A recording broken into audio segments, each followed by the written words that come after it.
हजार बार वंदना, एक बार वंदना, हजार बार, लाख बार वंदना, करोड़ बार वंदना, लाख बार।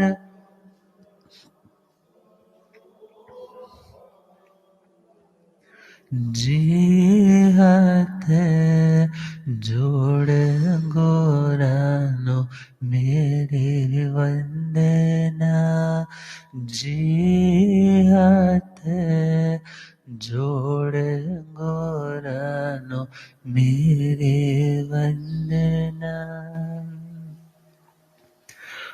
अनंत अनंत शांति के निकेतन शासनपति भगवान महावीर स्वामी के पावन चरण वृंदों में हार्दिक भवना वंदन नमन।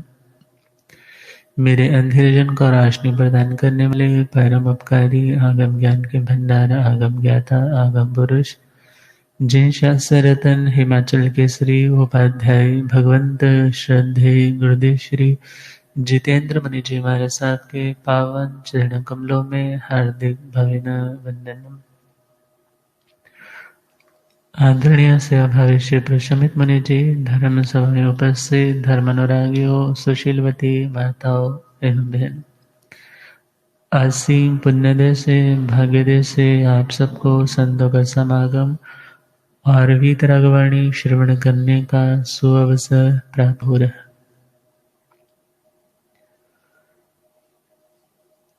श्रावक चर्या का वर्णन सुनाया जा रहा है। शांति किसी एक आदमी की मोनोपोली नहीं है।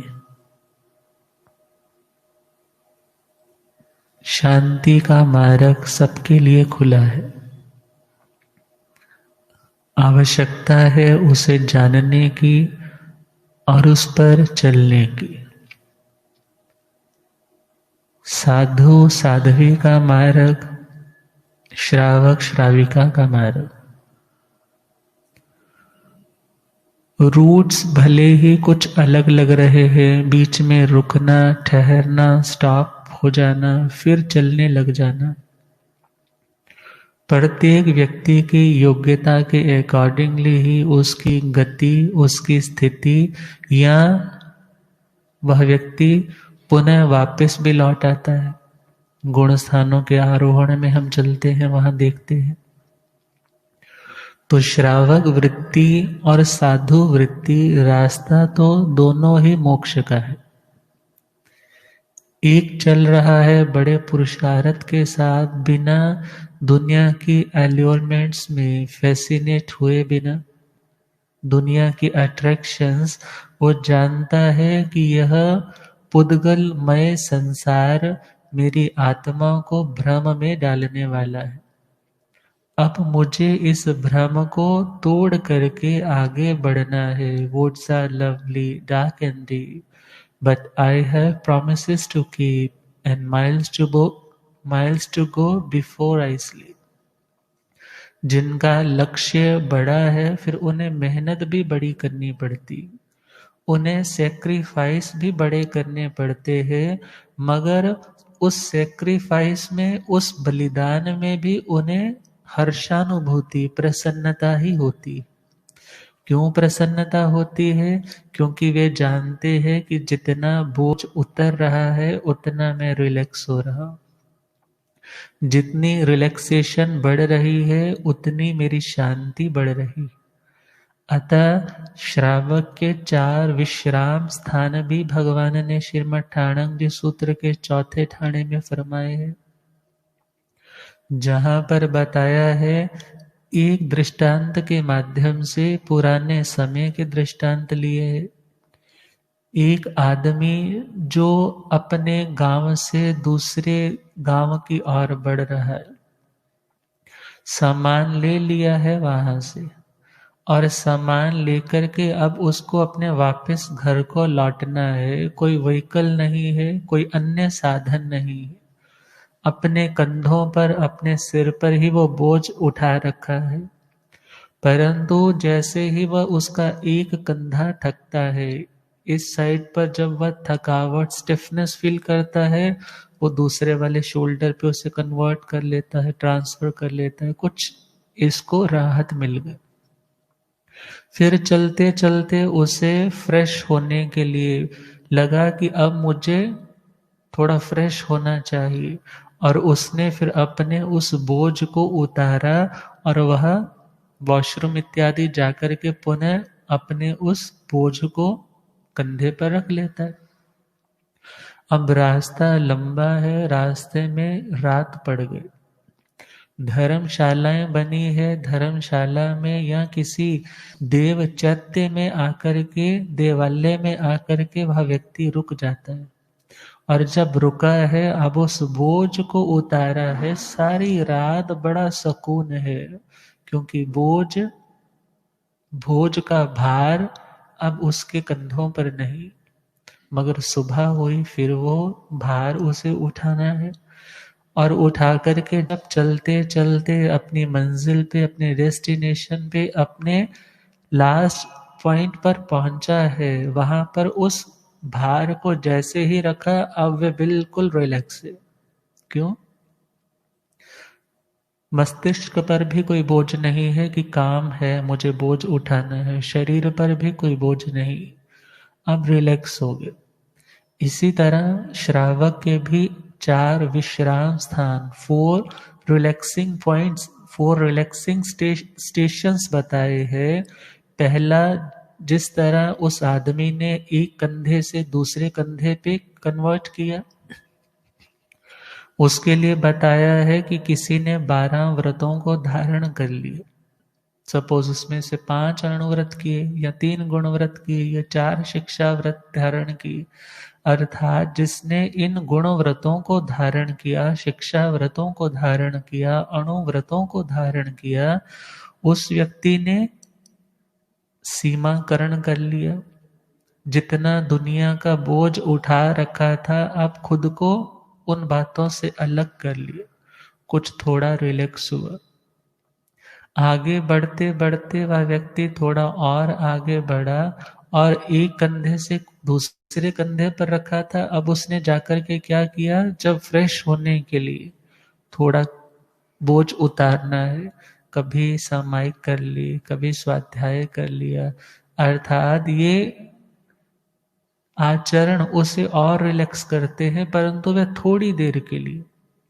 अब कभी कभी समय ऐसा आता है, पक्षी है, अष्टमी है, कोई ऐसा पर्व तिथि का दिन है, वह पौषध करता है। अब पौषध कर रहा है तो व्यक्ति पूरे एक दिन के लिए, 24 घंटे के लिए देखा जाए तो 8 प्रहरी पौषध किए हैं, तो 8 पहरों के लिए वह व्यक्ति दुनिया के बोझ से बिल्कुल रहित हो चुका है। मीन्स दुनिया की जितनी भी एडो एंड शिंडी है, जितनी भी दुनिया की फ्रस्ट्रेशंस है, दुनिया की जितनी भी डिस्टर्बेंसेस है, उससे वह व्यक्ति खुद को कट ऑफ कर देता है। उतनी देर तक वह बोझ उसके ऊपर नहीं, क्योंकि जिसे आत्मा की स्वरूप की साधना करनी है, वहां तक पहुंचने के लिए उसे कुछ ना कुछ प्लानिंग ऐसी करनी ही पड़ती। और लास्ट में सारा बोझ उतार दिया।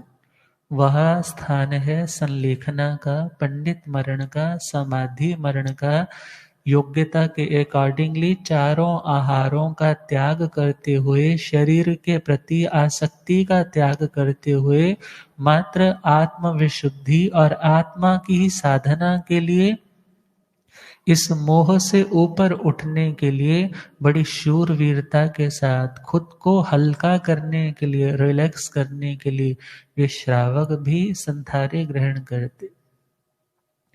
और श्रावक के 3 मनोरथ आते हैं। वो दिन धन्य होगा जब मैं अपने परिग्रह को मर्यादित करूंगा, अर्थात जब मेरा परिग्रह, मेरी दुनिया की संपदा, उसको मैं मिनिमाइज करूंगा। और दूसरा उसका मनोरथ क्या है? मनोरथ मीन्स मन के रथ, रथ कौन सा? क्योंकि रथ होता है ना, चैरियट होता है, तो उसके आगे घोड़े लगे होते हैं और उसके अकॉर्डिंग आदमी मूव करता है। ऐसे ही कहा, मन के रथ पर क्या विचार डालना है? वो दिन धन्य होगा जब मैं अपने परिग्रह की मर्यादा करूंगा। दूसरा, वो दिन धन्य होगा जब मैं इन आरंभ समारंभ से निवृत्त हो पाऊंगा। निवृत्त होने का मतलब है साधु जीवन अंगीकार कर पाऊंगा। और तीसरा मनोरथ, वह दिन धन्य होगा जब मैं संलेखना समाधि पूर्वक पंडित मरण का वर्ण करूंगा। तो विचारना है, श्रावक का स्थान कोई सामान्य स्थान नहीं है। श्रावक की भूमिका कोई सामान्य भूमिका नहीं है। उसका प्लेटफॉर्म, उसकी स्टेज, उसका पोजीशन अपने आप में अनूठी है। और यदि वह अपने उस प्लेटफॉर्म पर आकर के स्थित होता है तो उसे शांति भी मिलती। तो अब हम बात कर रहे थे 3 गुण व्रतों की। गुण व्रत जो हमारी साधना को और ज़्यादा फ्लोरिश करते हैं, और ज़्यादा प्रॉस्पर करते हैं, और ज़्यादा उसमें स्थिरता दृढ़ता लेकर के आते हैं, उनका नाम है गुण व्रत। तो मोस्ट ऑफ देखा जाए ये 5वां जो अणुव्रत है, इच्छा परिमाण विधि, उसी की री इन्फोर्समेंट या एनहेंसमेंट के लिए प्रयोग में आता है। तो अभी तक हमने 6ठा और 7वां व्रत सुना है, जिसमें दिशा परिमाण व्रत, और दिशा परिमाण व्रत के द्वारा व्यक्ति ने अपनी इच्छाओं को ही एक और बाउंड्री में, एक और सीमा में लेकर आने का प्रयास किया है। और कभी कभी वो बातें पूरी नहीं हो पाती, कभी मजबूरी है, कभी अनजाने में है। तो जब कभी वह थोड़े रूप में व्रत टूटता है, वैसे तो व्रत टूटने का मतलब अनाचार है, मगर देखा जाए तो जब व्रत थोड़े रूप में, आंशिक रूप में हमारा दूषित हुआ है, टूटा ही है, उसको अतिचार बोल देते हैं। और जब बड़ी गृद्धि के साथ, बड़ी प्लानिंग के साथ, वेल डिटर्मिनेशन के साथ हम उस व्रत को जानबूझ करके तोड़ते हैं, उसका नाम है अनाचार। तो अब हम बात कर रहे थे 7वां व्रत, उपभोग परिभोग परिमाण व्रत, जिसमें हमने शास्त्र के अकॉर्डिंग तो 21 उन वस्तुओं की बात की थी जो एक गृहस्थी के जीवन में प्रतिदिन यूज में आती। और इससे क्या ध्वनित हो रहा है कि उनका, उन श्रावकों का रहन सहन, उनका स्टेटस कैसा था दुनिया की दृष्टि से। क्योंकि बहुत से लोग ऐसा भी कह देते हैं, ये जैन लोग सफाई पसंद नहीं होते, इनके धर्म में यही सिखाया जाता है। परंतु जब हम इन चीज़ों को पढ़ते हैं तो पता चलता है कि वो कितने खुद को भी सोशल दृष्टि से भी नीट एंड क्लीन रखते थे, मगर उनका प्रयोजन आत्माभिमुख है, अर्थात अपनी आत्मा तक पहुंचना है। अतः वे समय समय पर पौषध सामायिक आदि भी करते, और पौषध आदि में संपूर्ण श्रृंगार का भी त्याग होता है, जिसमें ये सब अभ्यंगन विलेपन आदि सब त्याग दिए जाते। परंतु वैसे सोशल स्थिति में रहते हुए वे इन चीज़ों की मर्यादा करते हैं, और ये उन्होंने ऑप्शन रखी है। ज़रूरी नहीं है कि वो इनको हर रोज यूज करते होंगे, परंतु उन्होंने इतनी सारी चीज़ों में से उसे इतने में कर दिया, सागर जैसी इच्छाओं को गागर में समेट दिया। यह बहुत बड़ा त्याग है। अब हम बात कर रहे थे, 21 बातें हुई थी, 5 और ऐड ऑन किए थे। तो लास्ट वाले थे सचित्त वस्तुओं का और खाने पीने के द्रव्यों का परिमाण। ये देखा जाए तो लास्ट वाले जो 2 है, ये सारे के सारे जो हमने पहले काउंट किए हैं, इनके ऊपर एक कॉन्टेम्पलेशन के लिए एक पॉइंट दिया है कि हमने जितने भी व्रत ग्रहण किए हैं उसमें या तो सचित्त चीजों की बात है या खाने पीने के द्रव्यों की बात है। तो सचित्त में विलेपन आदि भी है, खाने पीने की भी है, परंतु इसके ऊपर अपनी संध्या के समय सोने वक्त चिंतन करे कि मैंने इसमें से क्या क्या ग्रहण किया, क्या क्या मैं और त्याग कर सकता था, और वह आने वाले अगले दिन के लिए उस त्याग को और ज्यादा बढ़ाए, जो 14 नियमों में आगे बढ़ कर के आएगी। अब हम चले 15 कर्मा दानों के ऊपर। ये सारी बातें उपभोग परिभोग परिमाण व्रत में ही आ रही है। तो 15 कर्मा दान, 15 कर्मा दान का मतलब क्या है? 15 ऐसी बातें जिनके द्वारा कर्मों का आदान, आदान का मतलब कर्मों का आश्रव, कर्मों का ग्रहण आत्मा बहुत ज्यादा करती। ज्ञानावरणीय आदि 8 कर्म है, और इन 15 चीजों का यदि एक श्रावक श्राविका जीवन निर्वाह के लिए प्रयोग कर रहा है तो वह महारंभ में आ जाएगा, अर्थात वहां पर हिंसा आदि की संभावना अतिशय रूप में, मीन्स सामान्य लेवल से कई गुना ज्यादा है।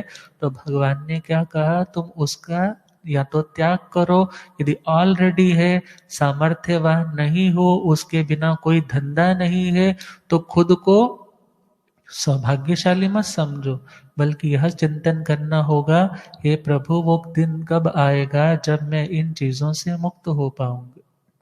तो पहला कर्मादान जो कर्म की आगति का, कर्मों के आगमन का पहला रीजन है, जिसमें कर्म इन एबंडेंस आते हैं, आत्मा को मलिन करते हैं, पहला है इंगाल कम्मे। इंगाल कर्म बोला जाता है कोयलों का व्यापार करना। कोयले चाहिए तो कोयलों के लिए लकड़ियां भी कटेंगी, लकड़ियों को जलाना भी पड़ेगा, या ऐसे व्यापार, ऐसी फैक्ट्रियां जिनमें कोयले का यूज इन एबंडेंस होता है। अब प्रश्न आ जाएगा, महाराज जी आजकल तो हमारे जैन लोगों की फैक्ट्रियां बहुत है, उनके पास तो अग्नि का कार्य भी बहुत सारा हो रहा है, आग भट्टियां भी बहुत चलती है, तो वहां पर हम पहुंच सकते हैं भगवान के श्रावक शकडाल पुत्र जी की ओर, जहां पर वे भगवान से नियम मर्यादाएं करते हैं। भले उनका कार्य है आवों का, घड़े बनाने का, कुंभशाला का, परंतु वहां पर भी तो देखा जाए अग्नि भी है और वहां पर इतनी बड़ी बड़ी भट्टियां हैं, परंतु उन्होंने फिर अपनी उन चीजों की एक मर्यादा कर ली कि मैं इनसे एक्स्ट्रा और नहीं लगाऊंगा, और इन्हें भी लास्ट समय तक पहुंचते पहुंचते कम करते करते पूरी तरह छोड़ दूंगा। और जब ऐसी दृढ़ता है और उस कार्य का हमें नतीजा दृष्टि में है, तो आप उस कार्य को करते हुए भी रसानुभूति, रस लेकर, इंटरेस्ट लेकर के नहीं करोगे, जिससे कर्म का बंधन भी शिथिल और कमजोर हो जाएगा। दूसरा है वर्णकम्य। वन बोला जाता है जहां पर वृक्ष ही वृक्ष है, जंगल, फॉरेस्ट है, और उस फॉरेस्ट में कितने बड़े बड़े वृक्ष है, जो कितने कितने पक्षियों के आश्रय स्थल है। वे अपने परिवारों के साथ रहते हैं, उनके ऊपर हरे हरे पत्ते हैं, कितनी कितनी लताएं, कितनी कितनी बेलें उनके ऊपर लिपटी हुई है, और प्राकृतिक रूप से देखें जो हमारे ग्रीन हाउस इफेक्ट को बनाने में कितना सहयोग देते हैं, ओजोन लेयर है उसको प्रोटेक्ट करने में कितना योगदान देते हैं, जितना पॉल्यूशन है उस पॉल्यूशन को और कार्बन डाइऑक्साइड को देखा जाए तो कंज्यूम करने के लिए वो कितनी हेल्प करते हैं। और बड़े बड़े भूस्खलन आते हैं, भूकंप आते हैं, अर्थक्वेक से, उनसे भी तो प्रोटेक्ट करने में सहयोगी है। बड़े बड़े पर्वत है, स्थिर है, तो क्यों है देखा जाए उन वृक्षों के माध्यम से ही उनकी मिट्टी स्थिरता को धारण किए हुए। परंतु जब कोई व्यक्ति इस तरह से वनों को पूरी तरह फिनिश फिनिश फिनिश, काटो काटो काटो ऐसे ठेके ले रहा है, तो भगवान क्या कहते हैं, ये कर्मादान है, ये कर्म बंधन का बहुत बड़ा हेतु है, इससे बचना होगा। वैसे तो टोटल त्याग का ही उपदेश है, मगर पूरा त्याग नहीं कर सकते तो उसे और नहीं बढ़ाना। आगे चले तो साढ़ी कम्मे, साढ़ी कम्मे में शकट कर्म। शकट पुराने टाइम में बैलगाड़ियां होती थी, ऊंट जोड़ दिए जाते थे, या जितने भी चतुष्पद इत्यादि है, चार पैरों वाले जो जानवर है, उन्हें अपने कार्य के निर्वाह के लिए, बोझ आदि उठाने के लिए, ट्रांसपोर्टेशन के लिए, एक स्थान से दूसरी जगह पर जाने के लिए प्रयोग में लेते थे।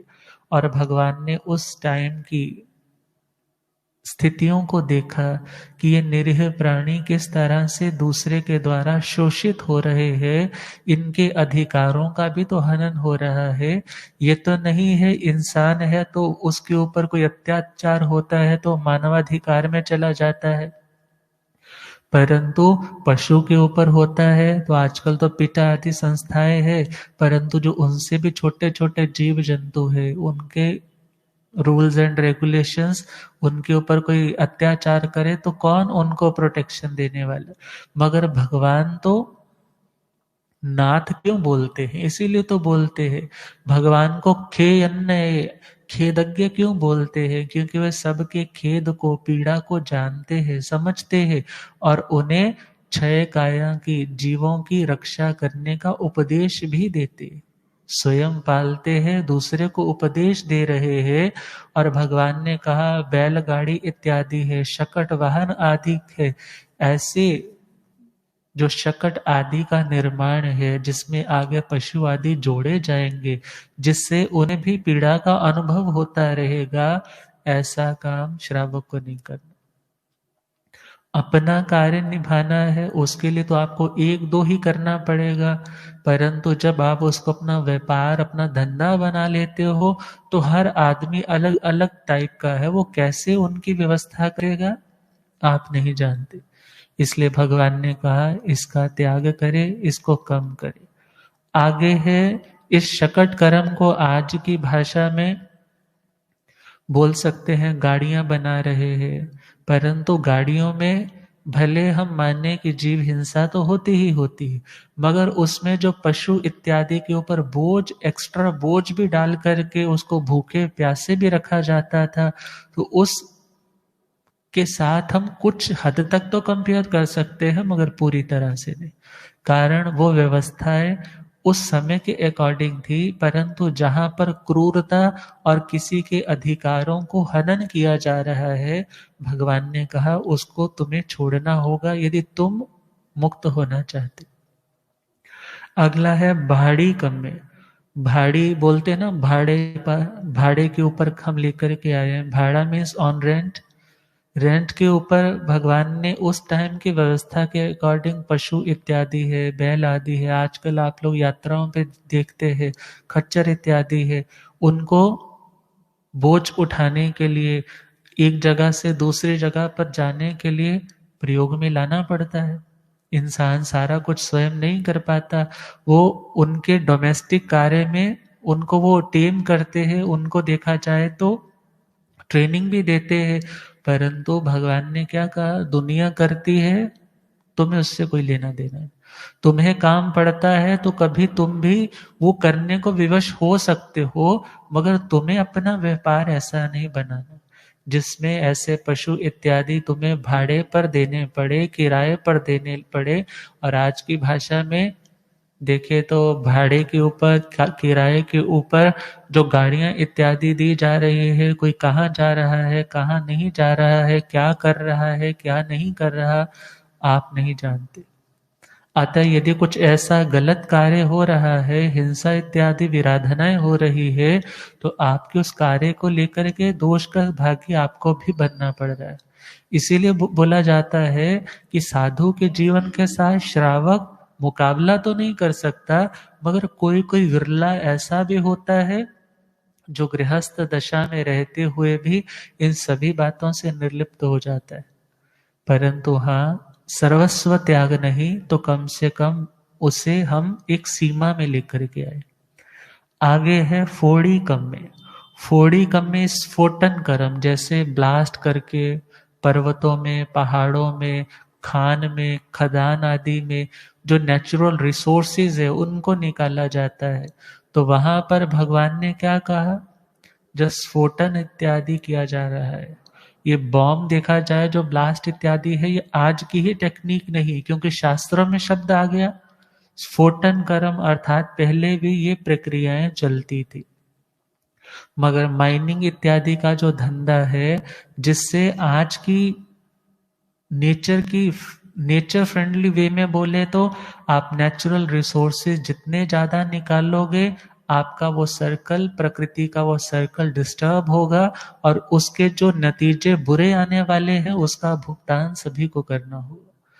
और भगवान ने श्रावक के लिए इन चीजों का निषेध कर दिया कि तुम्हें वो कार्य नहीं करना जिसमें ऐसे ब्लास्ट इत्यादि करने पड़े, कारण उसके भय से बहुत से जीव जंतु, आपको नहीं पता चल रहा, परंतु छोटे छोटे ये पैराशूट या ब्लास्ट इत्यादि जो शादी ब्याह के ऊपर या दिवाली के ऊपर भी लोग करते हैं, तो बहुत बार आपने देखा होगा पक्षी इधर से उधर भागते हैं, कभी अपने अंडों पर ही टकरा करके उन्हें ही फोड़ देते हैं।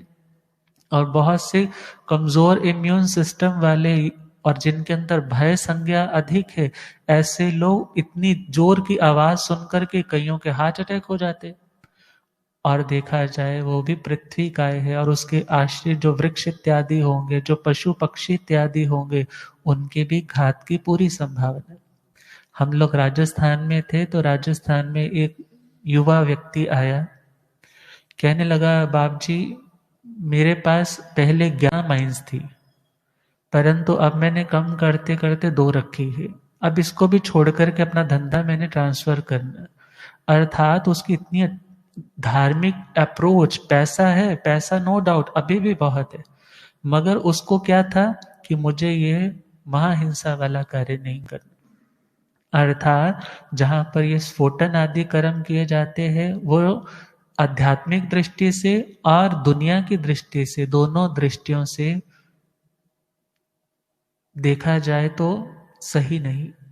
आगे चले तो दंत वाणिज्य, जिसमें हाथी दांत इत्यादि का कार्य आ जाता है, जिसमें पशुओं का शोषण किया जाता है, एक्सप्लॉइट किया जाता है, उन्हें तड़पा तड़पा करके मारा जाता है। और इस दंत वाणिज्य में हम अन्य चीजें, चमड़ा इत्यादि है और जो एनिमल टेस्टिंग इत्यादि है, उन सभी को ग्रहण कर सकते हैं। भगवान कहते हैं श्रावक को एटलीस्ट ये कार्य नहीं करने। अगला है लख वाणिज्य, लाक्ष, लाख होती है ना, गहनों में लाख डलती है, और लाख देखा जाए तो कहा है ये भी महाहिंसा वाला कार्य है, क्योंकि इसको बनाने के लिए जब प्रोसेसिंग होती है तो उसमें जैसे लटें पैदा होती हैं, फिर उन लटों को ही पीस दिया जाता है, और उसके बाद जो तैयारी है उस तरीके की प्रेपरेशन में जहां महाहिंसा है, भगवान कहते हैं ऐसा कार्य नहीं। इन होलसम बोले तो कोई भी ऐसा कार्य जिसमें बहुत हिंसा है, बचा जा सकता है, तो श्रावों को बचने का प्रयास करना। आगे चले तो रस वाणिज्य। रस वाणिज्य में हम जूस बार को नहीं कह सकते, यहाँ पर रस वाणिज्य का अर्थ है शराब इत्यादि की फैक्ट्रियां लगाना। कारण क्या, एक परिवार जिसका एक भी सदस्य अल्कोहलिक हो जाता है, वो सारा परिवार जानता है उसके नतीजे क्या आते। हेल्थ के ऊपर उसका पर्सनली देखा जाए प्रभाव, दुष्प्रभाव है, और उसी के साथ साथ उसकी फैमिली भी डिस्टर्ब हो रही है, बच्चों में संस्कार भी बुरे आ रहे। एक पिता पीता था, अपने टाइम पर खूब पीता था, और बोलता भी यही था कि मैं अपने बच्चों को अच्छे संस्कार दूंगा, ये भी मेरे बच्चों ने पीनी भी हुई अपने साथ बिठा करके पिलाऊंगा, बाहर नहीं पीने दूंगा। उससे पूछा भाई तुम ऐसा संस्कार देना चाहते हो? बोले उसमें क्या है, मैं पीता हूं, मेरा बेटा मेरे पास पिए, मुझे कोई दिक्कत नहीं। मगर हुआ क्या, वो खुद अल्कोहलिक हुआ, और टाइम आने पर कभी डिप्रेशन में गया, खूब पीनी शुरू कर दी और लीवर भी डैमेज हो गया। अब वो धीरे धीरे कुछ रिकवर हुआ, तो समय आने पर बेटा उससे भी ज्यादा पीने लग पड़ा, अलग अलग सेंटर्स में लेकर के जाना पड़ रहा है। और मन क्या कहता है कि हे प्रभु ये क्या हो गया, यदि मैं तभी संभल जाता तो बच्चे को आज संभाल पाता। व्यक्ति गलत काम करते समय अपनी रिस्पॉन्सिबिलिटी को बिल्कुल भुला देता है, सोचता मुझे कुछ नहीं हुआ, इससे भी कुछ नहीं होगा, ये तो सोशल स्टेटस है। मगर भगवान कहते हैं ऐसा कार्य एक श्रावक को ना तो करना है, भले आजकल कॉकटेल पार्टीज के लिए भी कार्ड्स में नीचे लिख करके आ जाता है, कितनी कितनी शर्म की बात है। और यदि विचार किया जाए ऐसे श्रावक श्राविका हमारे संघ के सदस्य है, यदि ऐसे संघ के सदस्य होंगे तो धर्म की पताका को कैसे ऊंचा उठा पाए। या तो उन्हें पूर्ण रूप से कुछ समय के लिए बहिष्कृत करके उन्हें एक सबक देना चाहिए कि आपको यह कार्य शोभा नहीं देता। और देखा जाए भगवान ने तो कर्मा दानों में भी इसको इंक्लूड किया है कि जो ऐसे व्यापार करता है तो उस व्यक्ति के उन व्यापारों के कारण कितने कितने परिवार बर्बाद हो रहे। भले कहने को कह देते हैं जी पैसा बहुत आता है, हम डोनेशन भी बड़ी दे सकते हैं, हम गवर्नमेंट को टैक्स भी बड़ा दे सकते हैं, मगर उसका फायदा क्या, पहले रोग बढ़ा लो फिर दवाइयां खाते रहो। इसलिए ऐसा कार्य जिसमें उसकी फॉर्मेंटेशन इत्यादि उसकी प्रोसेसिंग में भी महाहिंसा है, और उसके बाद जो ले रहा है उसका जीवन भी स्वयं का खराब है, परिवार भी उसका खराब है। अब हम आगे चले तो विश्व वाणिज्य। विश्व वाणिज्य मीन्स जहर का काम, जहरीला काम, पॉइजनस चीजें जिसमें कीटनाशक इत्यादि भी आ जाते हैं, और तलवार, बारूद, बाण, पिस्टल इत्यादि या सांप आदि का जहर निकाल करके उन्हें घोर यातनाएं दी जाती है। तो भगवान कहते हैं ऐसा कार्य भी श्रावक को नहीं करना, क्योंकि ये महाहिंसा महाआश्रव का कारण है। आगे है केश वाणिज्य, केशों का व्यापार करना। केश इस बालों का, मगर बाल के लिए तो लोग बोलते हैं आजकल तो उस मंदिर में चले जाओ, वहां लोग बाल डोनेट करते हैं, बड़ी अच्छी उनकी टर्न ओवर आती है, परंतु वहां पर आदमी को मारा नहीं जाता। और जहां पर पुराने समय की पद्धतियों में चमरी गाय रहती थी तो उसकी वो चंवर बनाने के लिए, उसकी पूंछ को काटने के लिए उसको ही मारना पड़ता था। और इसके साथ साथ केश वाणिज्य में हम सभी प्रकार की वो प्रताड़नाएं इसमें ही इंक्लूड करेंगे जो पशुओं को या आदमियों को दी जाती है। तो भगवान ने कहा ऐसा व्यापार भी श्रावक को नहीं करना। अब हम आगे चले तो आगे बताया है जंत पीलन कम में, जहां पर पीलन कर्म, पीलन मीन्स जैसे आपने बहुत बार देखा होगा बैलों को बांधा है घानी के ऊपर, वहां पर सरसों इत्यादि को तेल निकालने के लिए, पहली बात है वहां पर उन वनस्पति इत्यादि का घात है, परंतु उसके साथ साथ उन पशुओं के ऊपर भी उनके भूख का, उनके प्यास का वक्त है। परंतु जब आदमी प्रोफेशनलिस्ट होने लग जाता है वहां इमोशंस नहीं रहते, परंतु यदि बैलेंस बना करके चले और अपनी ही जरूरत के लिए करे तो वहां कोई निषेध ऐसा नहीं है।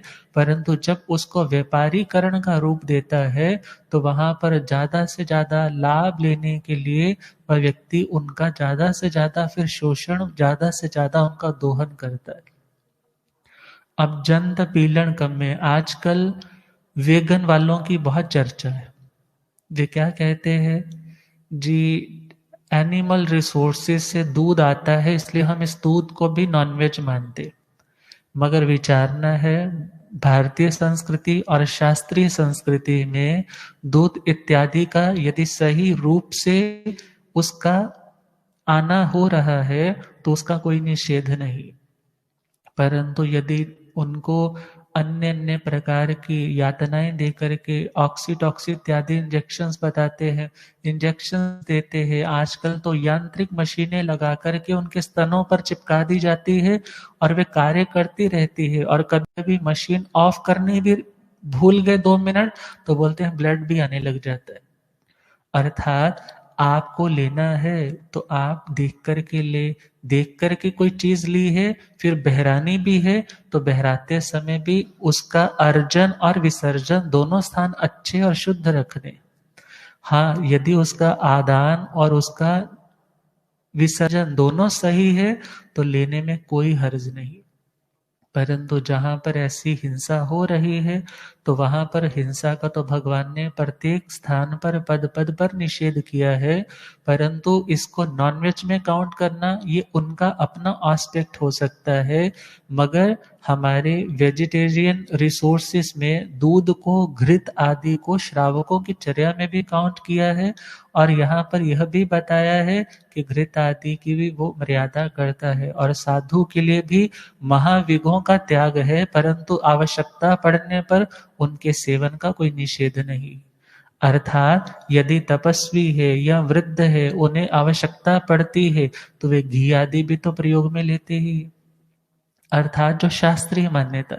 परंतु यदि उन पशुओं का शोषण हो रहा है, उन्हें इतनी प्रताड़ना दी जा रही है, और आपको पता है इस स्थान से ऐसा होकर के आ रहा है, तो यू शुड अवॉइड इट, आपको वो छोड़ना चाहिए।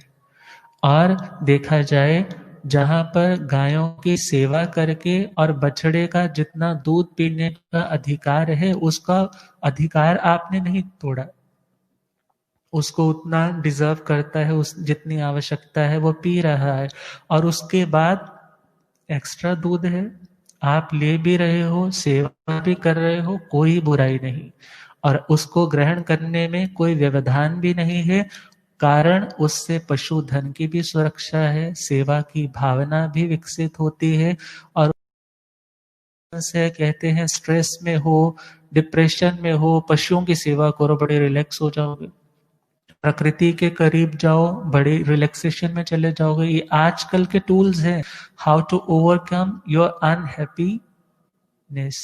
अब हम देखें तो अगला है नीलंचन कम्मे, निर्लांचन कर्म, जिसमें पशु इत्यादि को नपुंसक बनाया जाता है, और भगवान कहते हैं ऐसा कार्य श्रावक को नहीं करना।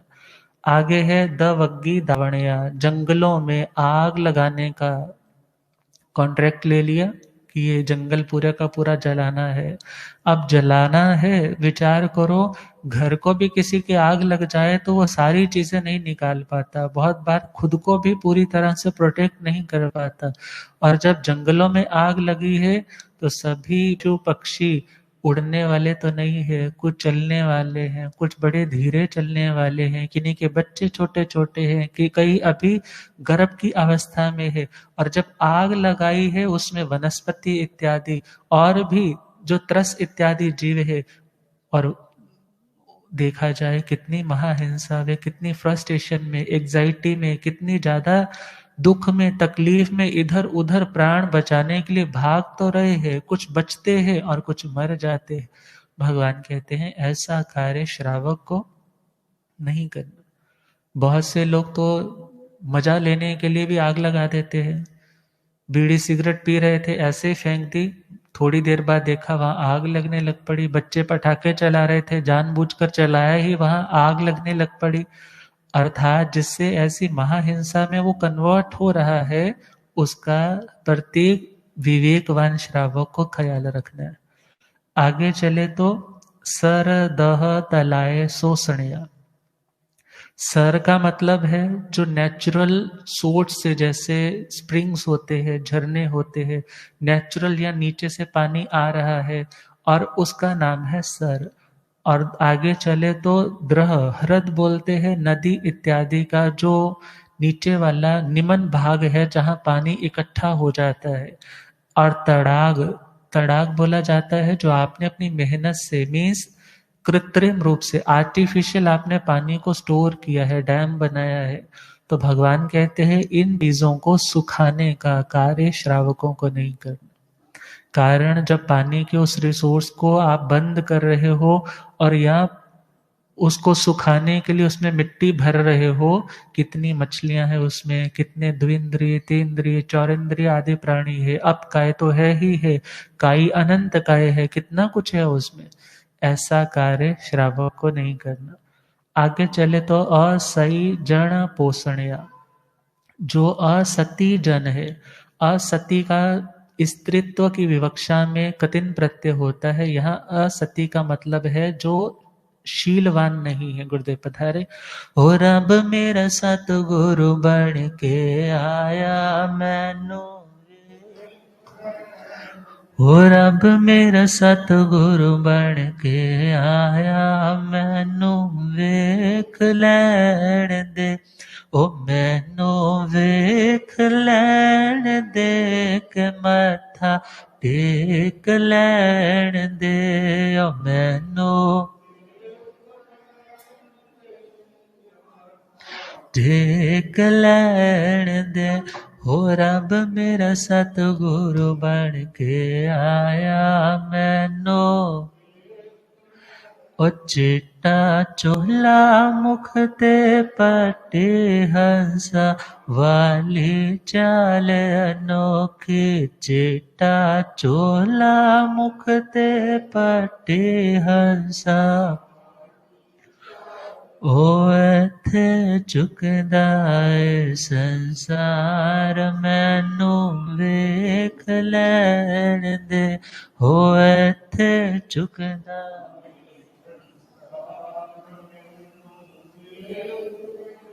ओ रब मेरा सतगुरु बन के आया, मैनू बोलिए आगम ज्ञाता आगम पुरुष जिन शास्त्रधन हिमाचल केसरी उपाध्याय भगवंत श्रद्धे गुरुदेव श्री जितेंद्र मुनि जी महाराज की जय।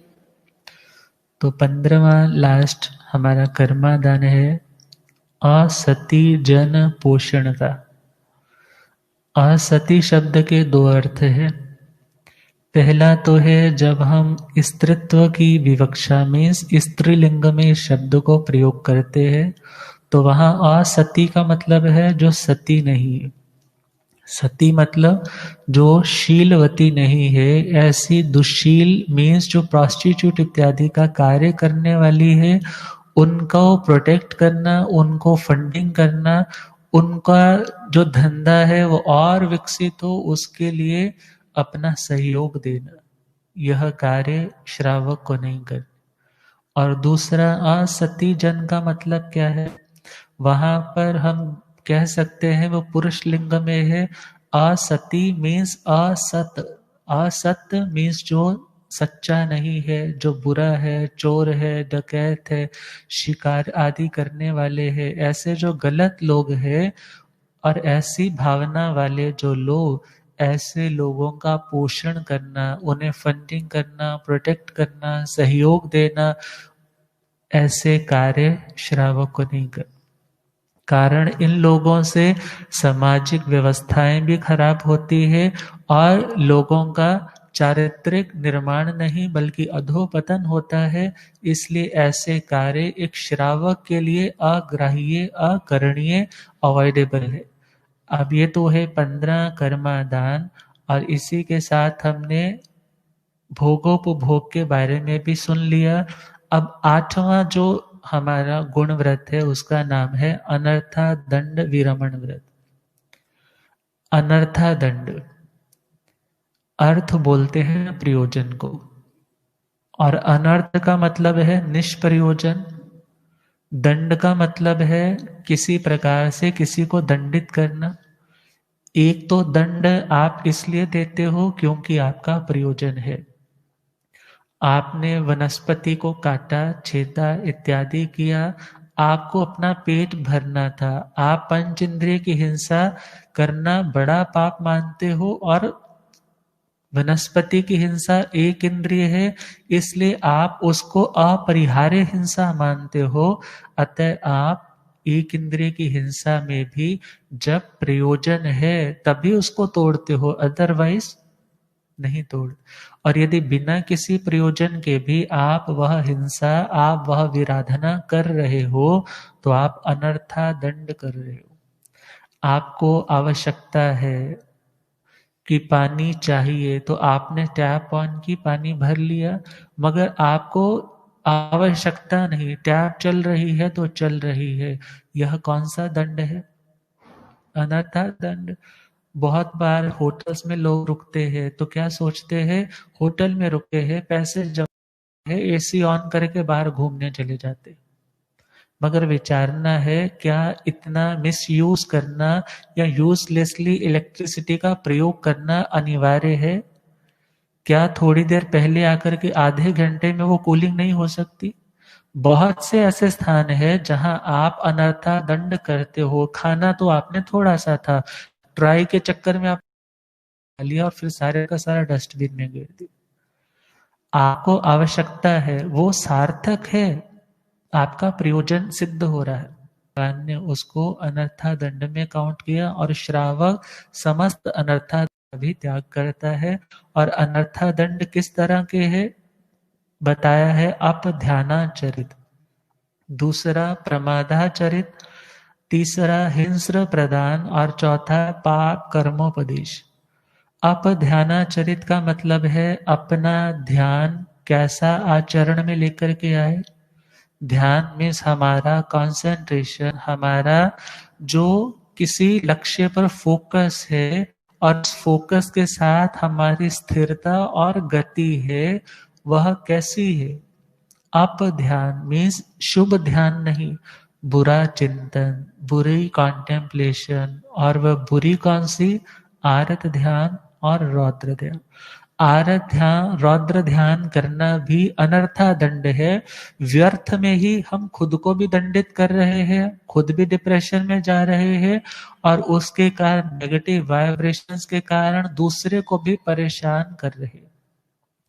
दूसरा है प्रमादाचरित। पहला हो गया अपध्यान में आरत ध्यान, रौद्र ध्यान, मानसिक चिंताग्रस्त रहना, डिप्रेशन में रहना, रोते रहना, बिलखते रहना। संयोग है तो वो संयोग बना रहे, वियोग है तो अच्छे का वियोग क्यों हुआ, तड़पते रहना। ये सब बातें हमारी आध्यात्मिक पतन के कारण है, हमारी ट्रैंक्विलिटी को प्रभावित करने वाले हैं। इसलिए भगवान ने बोला इनका त्याग करो। रौद्र ध्यान में मार काट है, दूसरे को नुकसान करना है, उसमें क्रूरता क्रुएलिटी ज्यादा है। भगवान ने कहा ऐसा चिंतन भी आप कर रहे हो तो आप अनर्था दंड कर रहे हो। आगे है प्रमादाचरित। प्रमाद मीन्स नेग्लिजेंस, एक ऐसी डेरेलिक्शन है, एक ऐसी बड़ी अनगहली है कि जिसको टाला जा सकता है मगर हम जानबूझ करके करते जा रहे हैं। लापरवाही का नाम ही, मेंटल जो लेजीनेस है उसका नाम प्रमाद है। और उसमें मद्य, विषय, कषाय, विकथा और निद्रा, मद्य आदि, धूम्रपान इत्यादि विषयों का सेवन, शब्द रूप इत्यादि विषयों का सेवन, गंध आदि में आसक्त हो जाना, ये सारे के सारे जो विषय है। और क्रोध, मान, माया, लोभ, इन कषायों का सेवन है। और आगे बढ़े तो निद्रा इत्यादि, विकथा इत्यादि, व्यर्थ की बातें, गप्पे गॉसिप्स लगाने लगा, कितने घंटे निकल गए, कुछ उसकी सुना दी, कुछ अपनी ओर से झूठी बातें भी फैब्रिकेट कर रहे हैं।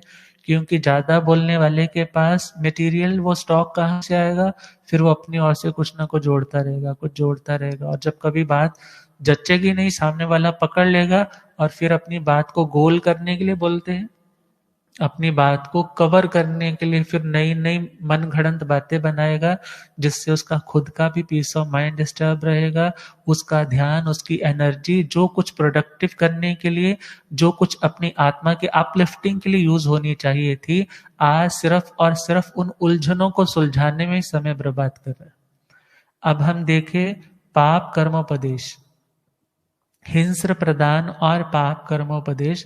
हिंसा के जो साधन है, शस्त्र इत्यादि है, दूसरे को प्रोवाइड करने या हिंसा आदि करने की तरकीबें, युक्तियां, डिवाइसेस उसे खोज करके देने, यह भी अनर्था दंड में है। पाप कर्मोपदेश, दूसरे को पाप कार्य में नियुक्त करने के लिए, लगाने के लिए, उसे ऐसी बातों में, ऐसे उपदेश में लेकर के जाना कि वह था तो अच्छा, परंतु अब गलत करने से भी कोई गुरेज नहीं करता। तो यह भी कार्य कौन सा है, अनर्थात। अब इसके 5 अतिचार है, आज हम इन अतिचारों तक कंप्लीट करेंगे। 5 अतिचार है जिससे हमारा व्रत आंशिक रूप से दूषित होता है, पहली मान्यता। दूसरी मान्यता, थोड़े रूप से वह व्रत टूटता है, परंतु वो टूटना उसकी मजबूरी है, तोड़ना उसके हालात है, या अनजाने में वो टूट रहे। मगर जैसे ही वो अवेयरनेस में आता है, जैसे ही वो अपनी सावधानी में आता है, स्वभाव में लौटने का विचार करता है, तो अतिक्रमण से वो प्रतिक्रमण में आता है। तो वो 5 अतिचार है। पहला है कंदरक, जिसमें है कामुक चेष्टाएं करना, जिससे खुद की विकृतियां, जो शारीरिक हाव भाव इत्यादि है, या सामने वाले को अट्रैक्ट करने के लिए जो भी विकृतियां बनाई जाती है, व्यक्ति सहज नहीं मगर असहज होकर के दूसरे को अपने साथ जोड़ने की कोशिश करता है। भगवान कहते हैं ये अनर्था दंड है। दूसरा है कौतकुच्य, भांडों की तरह अपनी नाक, मुंह, भो इत्यादि सिकोड़ करके दूसरे को हंसाना या दूसरे को किसी तरह से अपनी ओर आकर्षित करना कि मेरी ओर सब ध्यान दे। ये सब बातें व्यर्थ की, फिजूल की, अपनी एनर्जी, अपना टाइम, अपने संस्कार बिगाड़ने का कारण है। आगे तीसरा कारण है मुखरता। मुखरता का मतलब है अपनी जुबान से दूसरे को शत्रु बनाना। मुखारी वचन शब्द आता है, और मुख ही है आरी जिनकी। आरी क्या काम करती है? काटने का। अर्थात अपनी जुबान से शत्रु बनाने वाला व्यक्ति मुखर है। और मुखर बोला जाता है वैसे a man who is very garrulous, very talkative, जिसको बोलने का बहुत बहुत ज्यादा, सुनने का नहीं, जस्ट बोलने का। और भगवान कहते हैं ज्यादा बोलने वाला व्यक्ति व्यर्थ में अपनी एनर्जी को लगा रहा है। अपनी एनर्जी का संरक्षण हो, अर्थात वचन गुप्ती हो, प्रयोग करना है तो भाषा समिति हो, अच्छे मौके पर और सही, नेक और शुद्ध हृदय से बोली जाने वाली जो बातें हैं, वो बोलते हुए भी, क्रिया करते हुए भी अकर्म की ओर बढ़ रहा है, उस समय भी संवर निर्जरा कर रहा है। परंतु जो सिर्फ मुखरता की ओर अग्रसर है वो अनर्था दंड में है। चौथा है संयुक्ताधिकरण। अधिकरण बोलते हैं यहाँ हथियारों को, शस्त्र इत्यादि को, जिससे कलेश इत्यादि पनपते हैं। और उन ऐसे अस्त्र शस्त्र इत्यादि को कलेक्ट करना, बोलते हैं ना collection is a good hobby, परंतु वो कलेक्शन किन चीजों की है? यदि तो इन शस्त्र अस्त्र इत्यादि को इकट्ठे कर रहे हो, संग्रह कर रहे हो, ये व्यर्थ का काम है, अपना पैसा भी व्यर्थ में जा रहा है, कोई प्रयोग भी नहीं है, और इसके रिजल्ट बुरे आ सकते हैं परंतु अच्छे नहीं। इसलिए कहा ऐसे कार्य करना भी अनर्था दंड है। और पांचवा है उपभोग त्रिभोगातिरेक, अर्थात जो एक बार या बहुत बार यूज में आने वाली चीजें हैं उनका ज्यादा से ज्यादा सेवन करना। एक बुक पढ़ रहा था, एक राजा जिसको खाने का बहुत ज्यादा शौक था, और उसने अपने मंत्रियों से कहा मैं खाना